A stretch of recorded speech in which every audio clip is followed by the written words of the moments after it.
دستەیە تەندروستیە باکوور و ڕۆژهەڵاتی سووریە دەربارەی کێمکردنا ڕێژەیە قەزەنجên عەمبارên درمانان biryarek da û rêjeya qezencê ji 28 ji sedî daxist 10 ji sedî. Beriyan ha rejima Sûriye ya rûxandî li ser her metrekapeke dermanê goderbasî herêmên rêveberiya xwe ser dibû heta 405 dolarên Amerîkî weke bace ferz dikir. Li gorî vê yekê desteya tenduristiya rêveberiya xwe ser bi yekîtî û kesên têkildarî mijarê re civînek li dar xist û ev mijar nîqaş kir.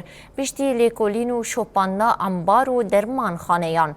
Desteya tenduristiyê biryarek da û têde rêjeya qezencê ji 28 sedî daxist 10 ji sedî.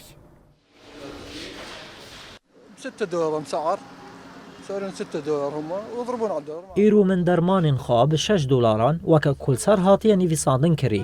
Derman firoş ew li gorî nirxê dolariya îro hesab kir û min 60,000 dayê. Nirxê dermanan îro daketiye û gelek ji berê çêtir e. Heman dermanê ku min îro kiriye berê me bi 120,000 lêreyên Sûrî dikirî. Lê îro dema ku min careke din kirî min dît ku ew daketiye. Em dikarin bêjin heya bi nîvê nirxê berê daketiye. 65 يعني في فرق بالاسعار فرق واسع مو شوي يعني النص تقريبا